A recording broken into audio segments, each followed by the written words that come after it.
C'est bien, donc on lit dans la première épître de Pierre, au chapitre 5. Donc je commence la lecture, puis si vous voulez suivre, vous pouvez le faire.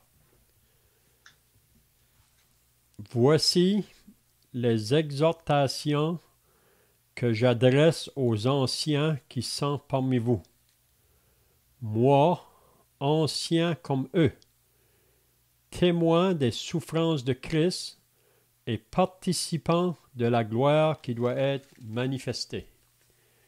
Paissez le troupeau de Dieu qui est sous votre garde, non par contrainte, mais volontairement, selon Dieu, non pour un gain sordide, mais avec dévouement. Non comme dominant sur ceux qui vous sont échus en partage, mais en étant les modèles du troupeau. Et lorsque le souverain pasteur paraîtra, vous obtiendrez la couronne incorruptible de la gloire. De même, vous qui êtes jeunes, soyez soumis aux anciens, et tous, dans vos rapports mutuels, revêtez-vous d'humilité, car Dieu résiste aux orgueilleux, mais il fait grâce aux humbles. Humiliez-vous donc sous la puissante main de Dieu, afin qu'il vous élève au temps convenable. Déchargez-vous sur lui de tous vos soucis, car lui-même prend soin de vous. Soyez sobre, veillez.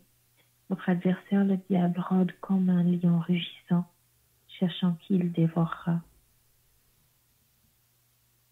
Résistez-lui avec une foi ferme, sachant que les mêmes souffrances sont imposées à vos frères dans le monde. Le Dieu de toute grâce, qui vous a appelés en Jésus-Christ à sa gloire éternelle, après que vous aurez souffert un peu de temps, vous perfectionnera lui-même, vous affermira, vous fortifiera, vous rendra inébranlable. À lui soit la puissance au siècle des siècles. Amen. C'est bien, donc, si vous étiez là la semaine passée, on avait regardé à partir du verset 12 là, du chapitre 4 concernant les souffrances par lesquelles les croyants peuvent avoir à passer. Puis Pierre faisait comprendre qu'il ne faut pas trouver ça comme une chose étrange. Parce que en étant identifié à Christ, Christ a dit à ses disciples avant de partir au ciel qu'ils rencontrerions beaucoup de tribulations. Il dit, vous aurez des tribulations dans le monde, mais prenez courage, j'ai vaincu le monde. Donc on sait que le Seigneur Jésus à la croix, il a vaincu le diable, il a vaincu le monde, il a vaincu le péché. Donc on n'a pas à avoir crainte. Puis même qu'il a laissé à ses disciples avant de partir ces paroles, je serai avec vous tous les jours jusqu'à la fin du monde. Donc c'est une promesse.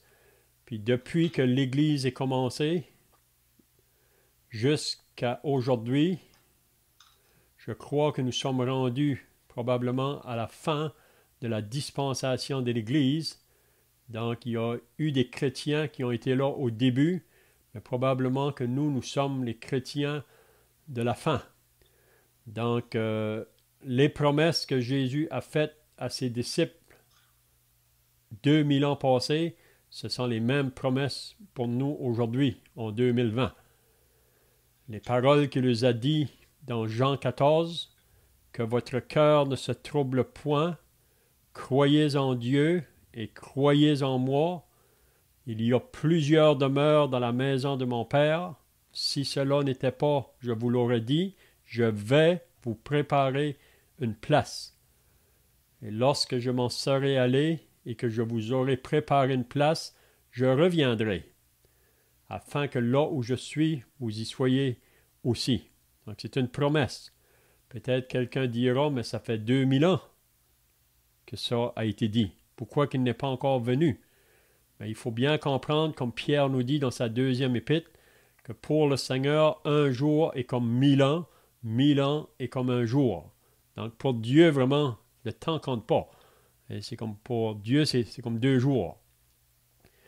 Donc, s'il n'est pas venu pour moi, c'est parce qu'il y a encore des âmes à être sauvées. Peut-être quelqu'un parmi nos familles, peut-être quelqu'un parmi le voisin, peut-être quelqu'un avec qui on travaille, peut-être les étrangers qui viennent parmi nous. Il y a encore des âmes à être sauvées. Donc, Pierre, quand il a écrit son épître, donc, il écrivait à des croyants dispersés, à des croyants persécutés pour la cause de Christ. Qu'est-ce qu'on avait vu la semaine passée, là? Pierre disait que si quelqu'un souffre comme chrétien, si vous avez à souffrir comme chrétien, n'en ayez pas honte. Mais plutôt qu'il glorifie Dieu à cause de ce nom. Je me rappelle quand ma fille était jeune, à l'école, parce qu'elle disait qu'elle était chrétienne, on se moquait d'elle. On se moquait d'elle. Puis un jour, elle est arrivée à la maison, puis elle pleurait. Puis elle disait qu'on se moquait d'elle à l'école. Donc, j'ai rouvert la Bible dans 1 Pierre, au chapitre 4 et le verset 16, « Si quelqu'un souffre comme chrétien ». Donc, je lui ai dit, si tu as à souffrir pour la cause de Christ, tu devrais te réjouir. Tu ne dois pas avoir honte. Hey? Vous savez que Jésus a dit dans l'évangile de Marc que celui qui aura honte de moi et de mes paroles devant cette génération perverse et adultère, moi aussi j'aurai honte de lui quand je viendrai dans la gloire. Donc il ne faut pas avoir honte de parler de notre Sauveur. Même Paul dit ça à Timothée dans sa deuxième épître. N'aie point honte au témoignage que tu as à rendre pour le Seigneur Jésus. Donc aujourd'hui, on est rendu à la fin de cette lettre de Pierre. Puis qu'est-ce qu'on va regarder au début du chapitre 5?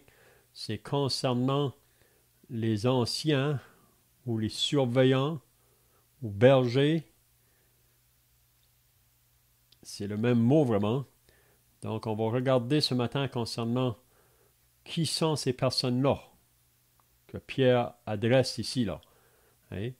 Donc, le verset 1, il va dire au chapitre 5, « Voici les exhortations que j'adresse aux anciens. » Donc, ils ne sont pas un, ils sont plusieurs. Aux anciens qui sont parmi vous.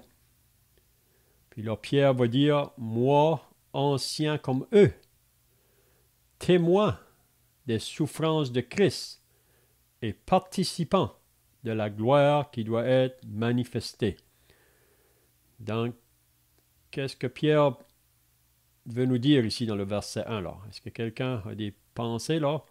Qu'est-ce que Pierre voudrait nous dire?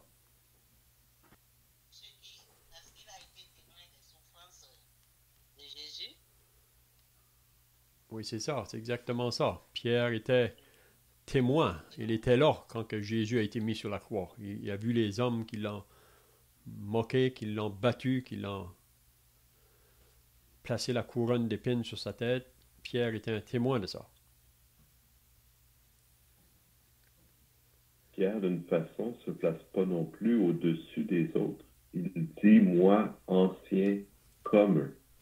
S'il est différent en quoi que ce soit, c'est que Christ a permis qu'il soit avec lui, donc qu'il a été lui-même témoin des souffrances de Christ et participant de la gloire qui doit être manifestée. Il ne s'élève pas, encore une fois, au-dessus des autres. Il est, comme nous, participant de la gloire qui doit être manifestée, c'est-à-dire Christ qui doit venir régner sur la terre. Probablement, c'est ce à quoi il fait référence. Donc, on pourrait dire ici que Pierre a une parole spécialement pour les responsables ou les surveillants. Puis, on sait que toutes les églises, là où Dieu les a établies, partout dans le monde, on croit que premièrement, avant qu'une église soit établie, il faut qu'il y ait un travail dans l'Évangile, dans une localité, une ville ou un village. Puis on sait que Dieu a ses serviteurs partout dans le monde qui vont annoncer le message de l'Évangile. On sait que souvent, quand on le fait, on peut rencontrer beaucoup d'opposition, beaucoup de mépris, de moquerie, mais c'est le commandement que le Seigneur a laissé à ses disciples avant de partir au ciel. Allez par toutes les nations, faites des disciples, les baptisant au nom du Père, du Fils et du Saint-Esprit, et enseignez-leur ce que je vous ai prescrit. Donc, les disciples, leur responsabilité, c'est d'aller annoncer le message. Puis quand on lit dans les Actes des Apôtres, on voit que quand on lit dans les Actes des Apôtres, nous avons besoin, on voit là que les disciples ont obéi vraiment à ce que le Seigneur leur avait commandé. Puis ils sont partis. Puis si vous lisez les Actes des Apôtres au début, ils ont rencontré beaucoup de persécutions. Ils ont été mis en prison, mais on voit que Pierre et Jean, après qu'ils sortaient de la prison, ils sont arrêtés de nouveau. Puis là, ils ont dit, jugez vous-même s'il faut obéir aux hommes qu'à Dieu. Nous, on va obéir à Dieu. Donc, ils sont allés. Puis plusieurs personnes ont été converties. Puis la première église vraiment qui a commencé, c'est à Jérusalem. C'est là la première église locale, si on peut dire. Vous savez que l'église comprend deux aspects. Il y a l'aspect universel, il y a l'aspect local. On peut dire que la première église qui a commencé, c'était à Jérusalem. On pourrait dire que ça comprend peut-être les deux aspects là, parce que c'est le début. Mais ensuite, après que la persécution va venir là, dans le temps d'Étienne, les chrétiens vont se disperser en dehors de Jérusalem. Ils vont aller parler de Jésus. Des âmes vont être sauvées. Puis la deuxième église qui va commencer, c'est l'église d'Antioche. Donc, ça, c'est le désir de Dieu. Et de voir des âmes sauvées dans une localité, puis ensuite de voir ces âmes-là réunies ensemble pour porter un témoignage pour Dieu. Mais on pourrait dire aussi que quand que le Seigneur sauve des âmes dans une localité, il va aussi, parmi ces personnes-là qu'il a sauvées, parmi les frères, il va élever des hommes qui vont être capables de veiller sur le troupeau de cette assemblée-là. Là. Comprenez?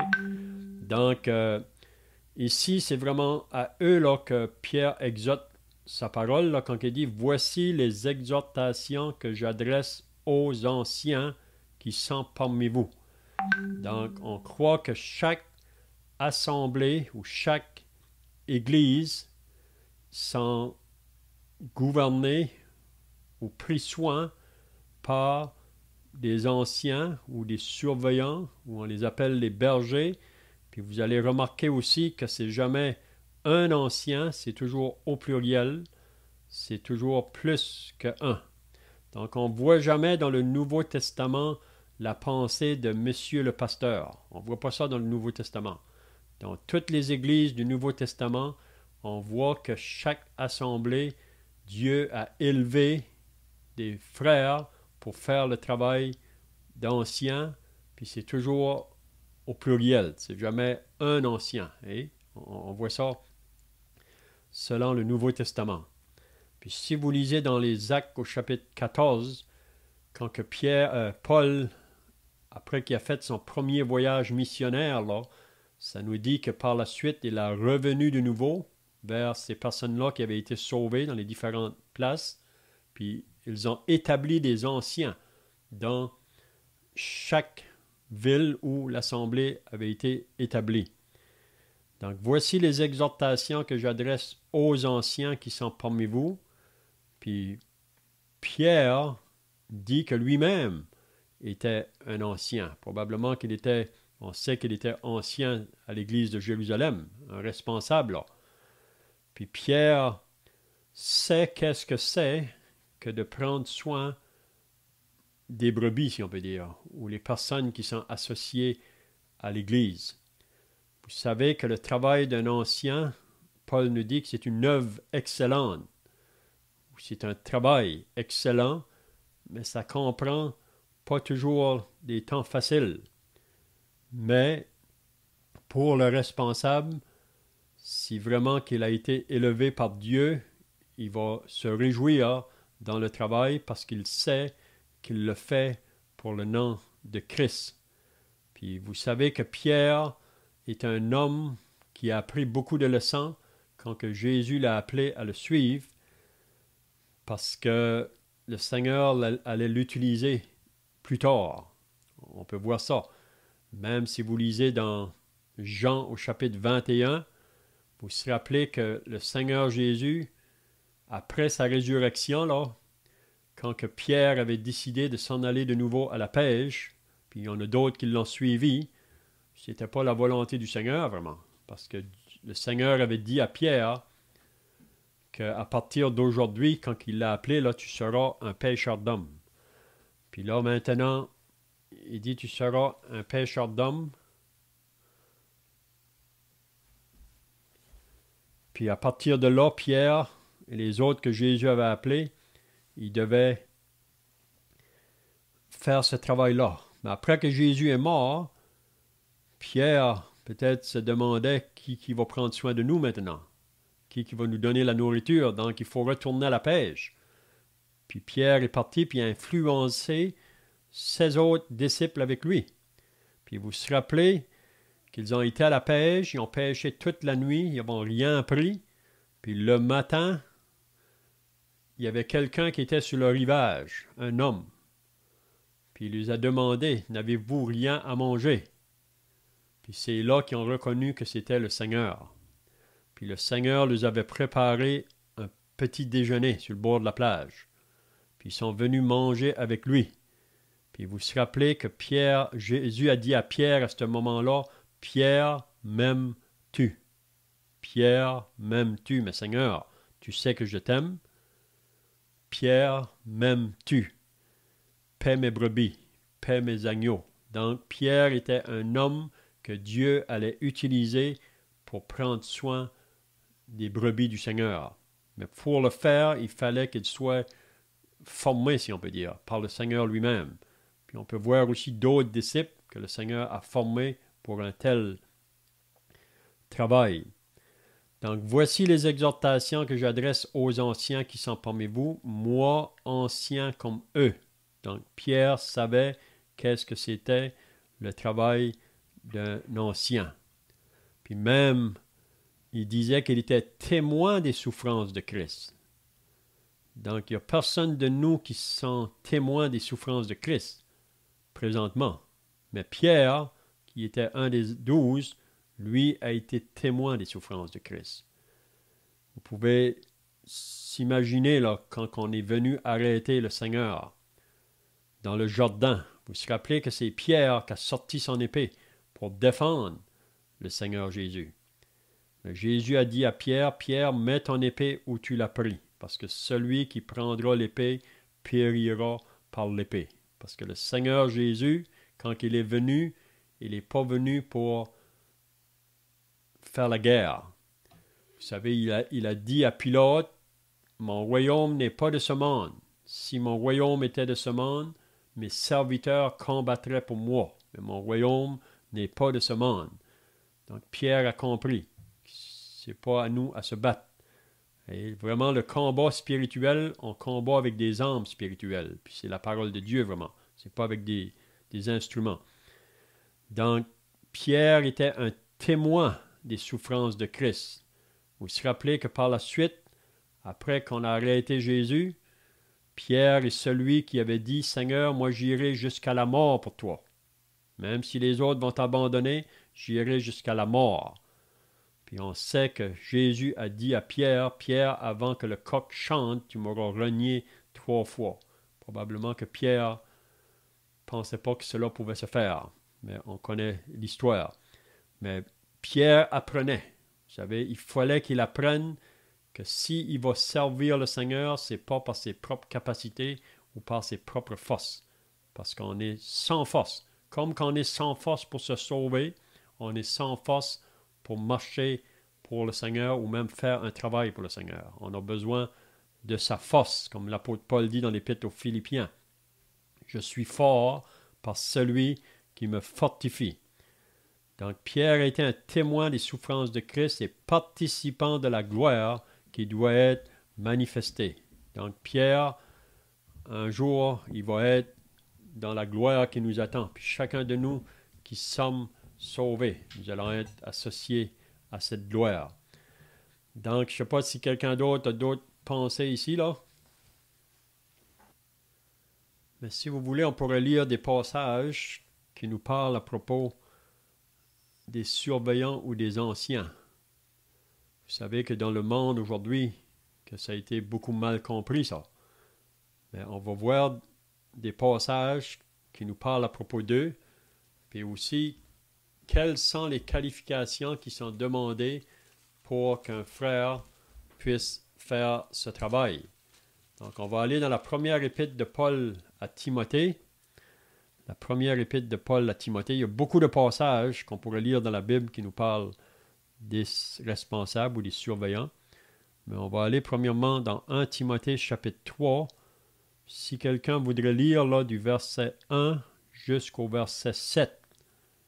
1 Timothée 3, versets 1 à 7, si quelqu'un veut le lire. Cette parole est certaine. Si quelqu'un aspire à la charge d'évêque, il désire une œuvre excellente.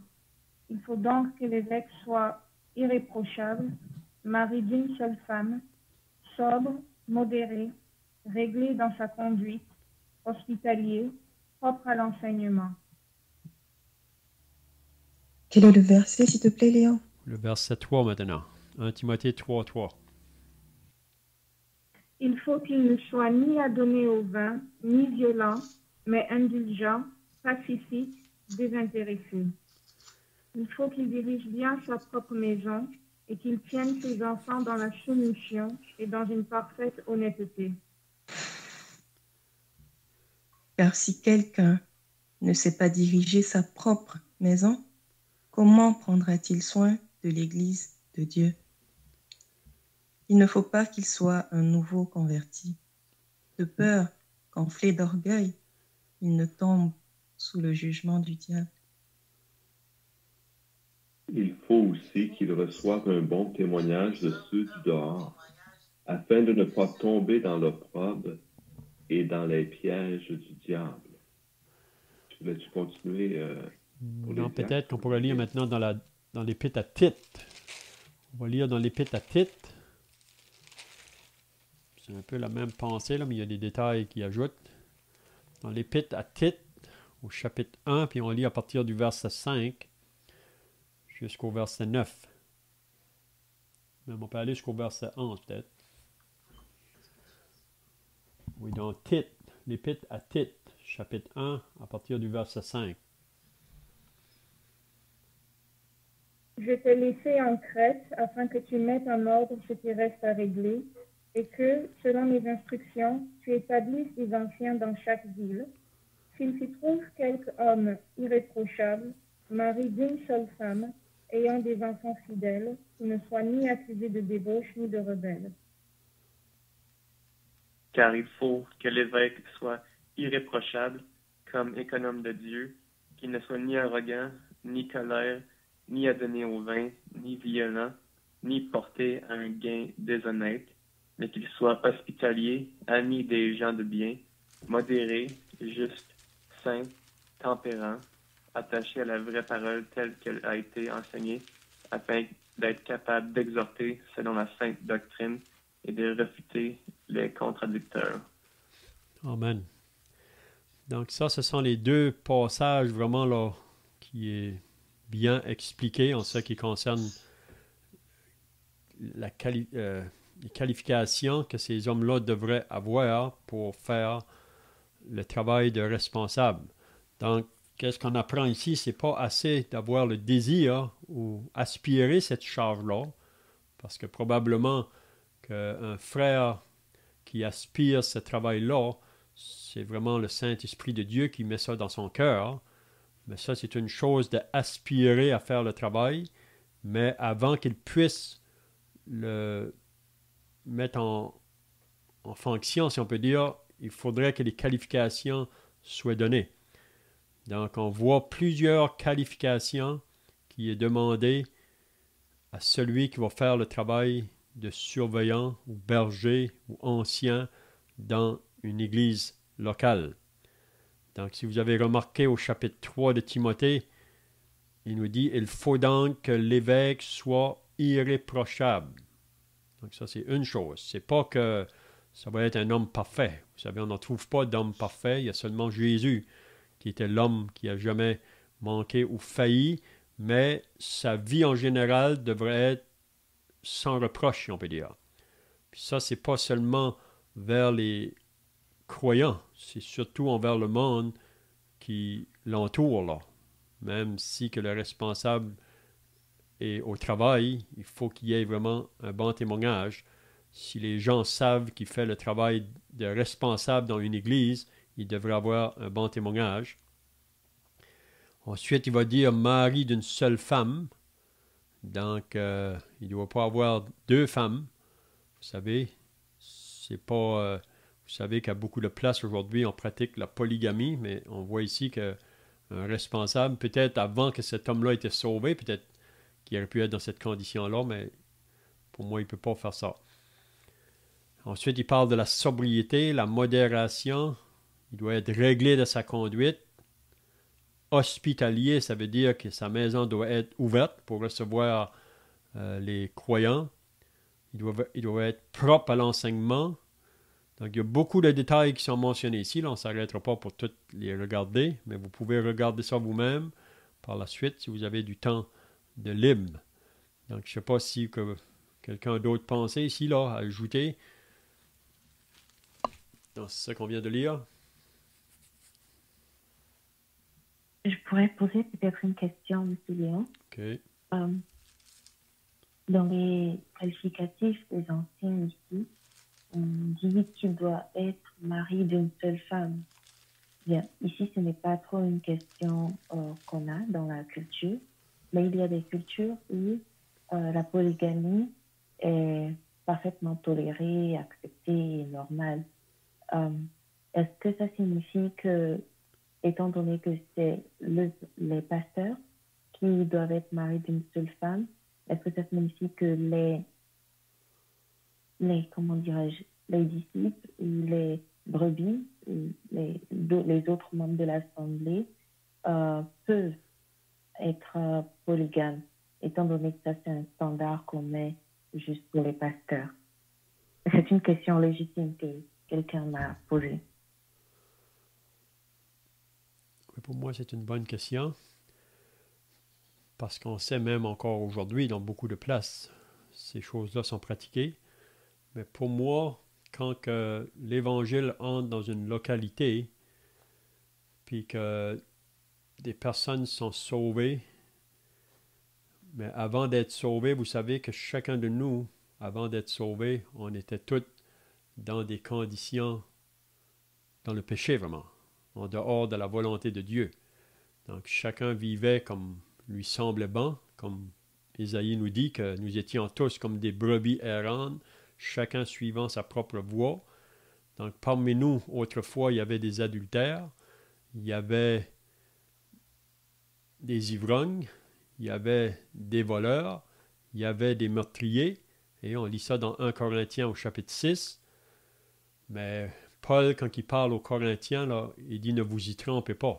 Puis il mentionne une liste de péchés qui n'entrent pas dans le royaume de Dieu. Si qu'ils continuent à vivre dans cette vie de péché-là jusqu'à leur mort. Mais après qu'une personne répond à l'appel de l'Évangile, ça veut dire que c'est une personne qui a reconnu que Jésus, ça devrait être la priorité, lui avant toute chose. Donc, la personne qui va se convertir, là, qui est repentante, elle est prête à renoncer à sa vie du péché. Donc, tous les aspects, vous comprenez? Puis ça peut être dans cet aspect-ci, là. Un homme qui vivait dans la polygamie, et quand que l'Évangile est venu à lui, donc quand il vient sous l'écoute de l'Évangile, s'il est repentant, il faut qu'il réalise qu'il vit dans la vie du péché, puis qu'il faut qu'il abandonne cette vie-là. Hein? Donc c'est comme l'ivrogne. Avant qu'il est sauvé, il vit dans cette vie-là, mais le moment qu'il répand à l'appel de l'Évangile, il sait que cette vie-là va terminer. Hein? Donc, je ne sais pas, Miralia, si tu aide à comprendre, là, il y a probablement d'autres pensées, là. S'il y a quelqu'un qui a d'autres choses à ajouter, là.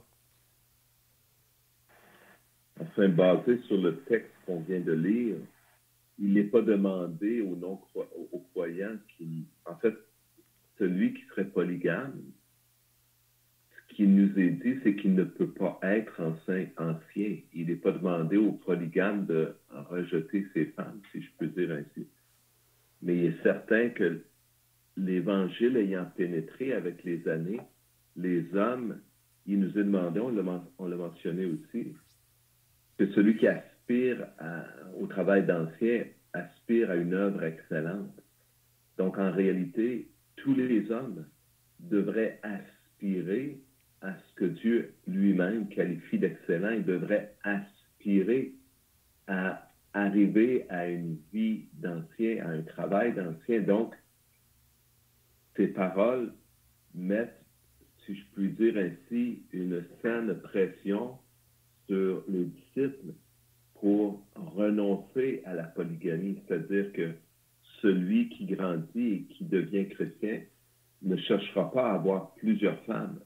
Ce message qui nous est envoyé est clairement que ce n'est pas la volonté de Dieu, que l'homme recherche plusieurs femmes ou vive dans la polygamie, même si cela est accepté dans certaines communautés.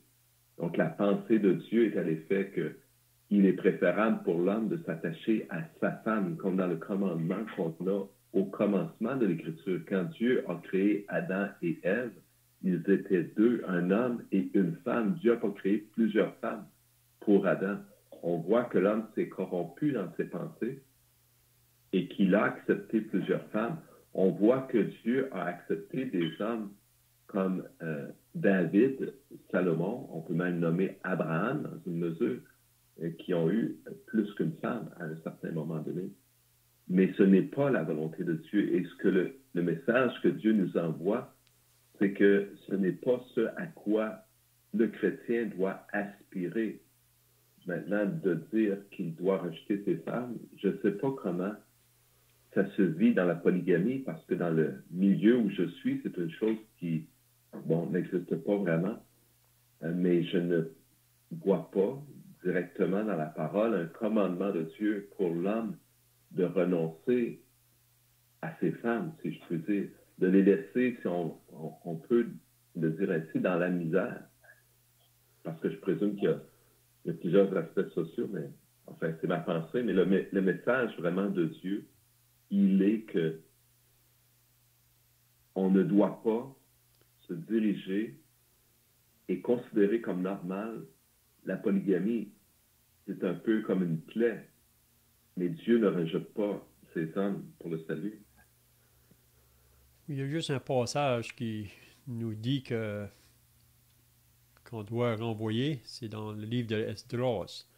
Vous savez qu'il y a du peuple d'Israël qui s'avait mélangé avec les femmes étrangères. Puis ils avaient eu des femmes, mais quand ça a été le temps de régler les choses, ils devaient renvoyer. Hein? Donc, c'est le seul passage que je vois dans le livre d'Esdras à la fin qui mentionne ça. Donc, c'est un grand sujet, mais je ne sais pas si ça répond à la question, là, Miralia. Oui, merci beaucoup pour les réponses. Mm-hmm. Est-ce que je pourrais me permettre de demander le passage, Léon, dans Esdras, si tu sais, bien sûr? Oui, c'est à la fin d'Esdras. Je vais aller tout de suite peut-être dessus, là. C'est à la fin d'Esdras.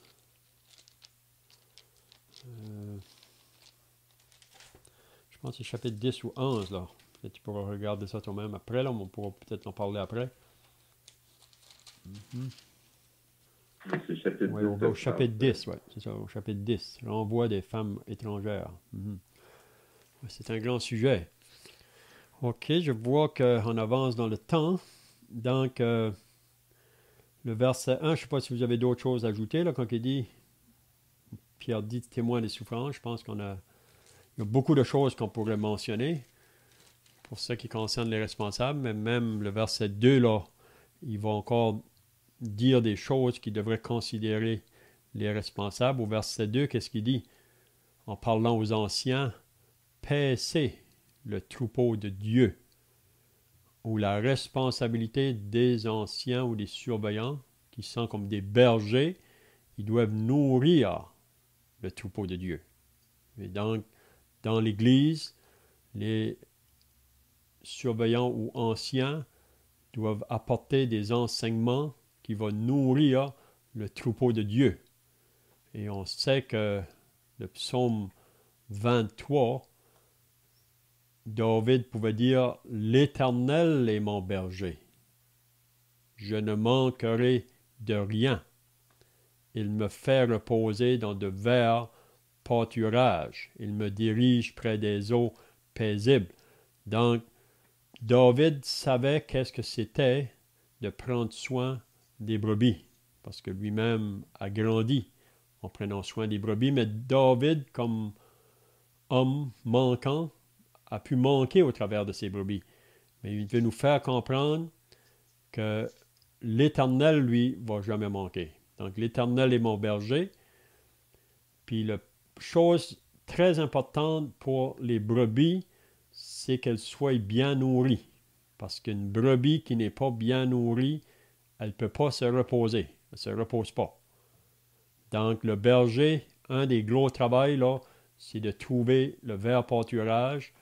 Donc, ça prend l'herbe, puis ensuite, on voit que ça prenait aussi l'eau pour la brebis. La brebis contient beaucoup de pourcentage d'eau. Donc, pour que les brebis puissent se reposer, donc, il faut qu'elles mangent bien. Et si vous regardez des brebis dans un champ, là, il y a seulement deux choses que vous pouvez voir qu'elle est en train de faire. C'est soit qu'elle mange ou qu'elle est couchée. Mais si elle est couchée, c'est parce qu'elle est rassasiée. Donc, le berger, sa responsabilité, donc, c'est de trouver les pâturages. Puis vous savez que les pâturages, pour les brebis, c'est la parole de Dieu. Donc, il faut aller chercher dans la parole de Dieu la nourriture pour pouvoir au troupeau, aux brebis. Paissez le troupeau de Dieu qui est sous votre garde. Donc ça, c'est une chose très importante pour le responsable d'une assemblée. Ça veut dire que pour le faire, il faudra qu'il soit prêt à se dépenser, vous savez, à se fatiguer pour trouver la nourriture pour pouvoir aux brebis là, qui se trouvent à l'assemblée ou à l'église. Donc, avez-vous d'autres pensées là? On va terminer là pour le temps, le temps est passé. Si quelqu'un a d'autres pensées, on va terminer après.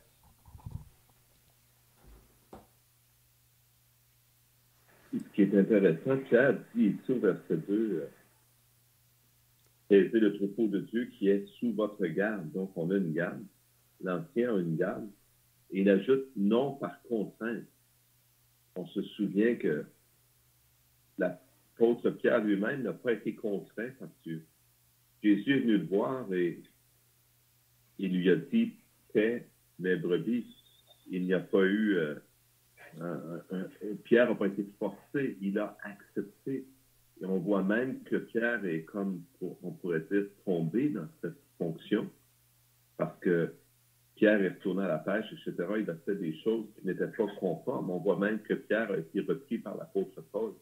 Encore une fois, comme Léon l'avait mentionné, c'est pas l'idée que l'homme va être parfait, mais lui-même doit apprendre de Dieu à être corrigé afin aussi d'enseigner et de corriger les autres.